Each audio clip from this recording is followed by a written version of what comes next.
She was dying in his arms and whispered, "I spent my whole life protecting you, and you were hunting me." The rain came down in cold sheets, washing blood into mud as the forest burned behind them. Kade knelt beside the woman, her body trembling in his arms. Smoke curled into the sky, and the scent of fire and ash clung to everything. She was dying, and he knew it.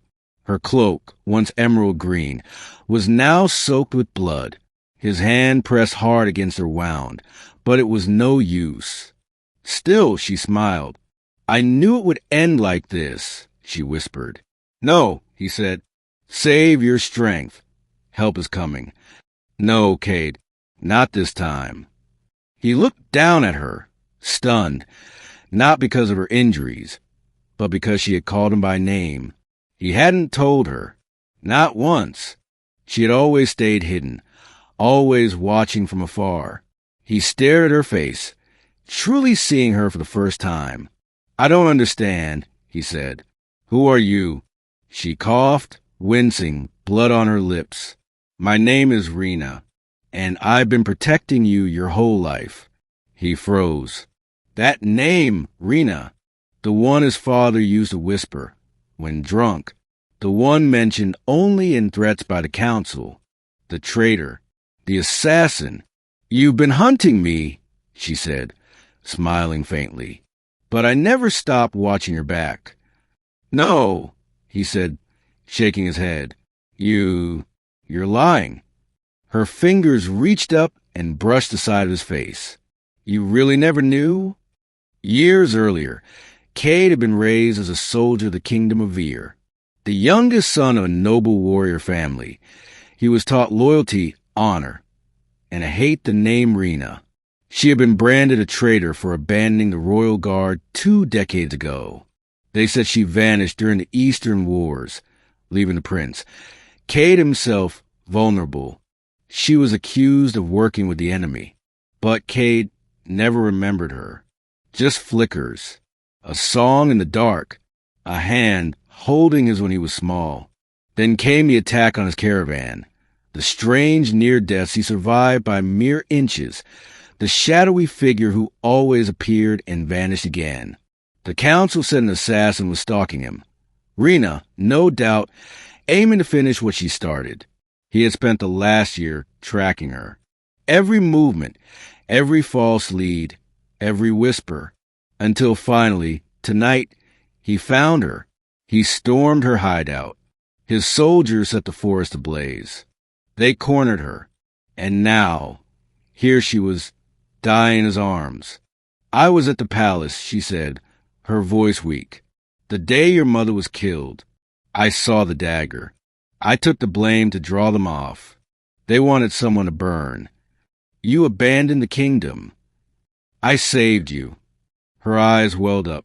"I gave up everything. My name, my rank, my home. I watched you grow from the shadows. Every threat that came near you, I stopped it before it reached you." "No," he whispered. "Why not tell me? You were safer not knowing." Her hand tightened slightly on his wrist. "They would have used you against me, or worse, made you their weapon." The fire behind them crackled louder, closer now. He looked around. His soldiers were either dead or gone. She hadn't killed them all, only the ones who tried to kill him first. He saw it now, the pattern, the way she struck only when needed, always in the dark, always without recognition. "You never hated me," he said slowly.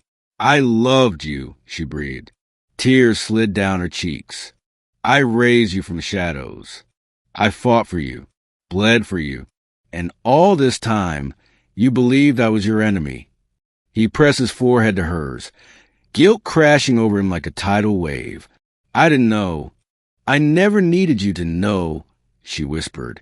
"Just needed you to live." She coughed again, her breath rasping. "But it's all right now. You're strong enough to survive without me." "Don't say that," he said, desperate. "I can save you." She smiled sadly. "Kade, I've been dying for you since the day I left the palace. This is just the end. Her eyes began to lose focus. No, please, Rina, stay with me. She looked up at him one last time. Tell them, she murmured. Tell them I wasn't a monster. I will, he swore. I will. And then her eyes closed. Rina, the traitor, the protector, the ghost, was gone. Kade buried her at the edge of the forest, beneath a tree that had somehow survived the fire. He carved her name into stone with his own blade, the same blade she had once gifted him, though he didn't know it. He returned to the capital, not with her head as a trophy, but with her story. The council called him a fool, a liar, but the people listened. The palace guards listened.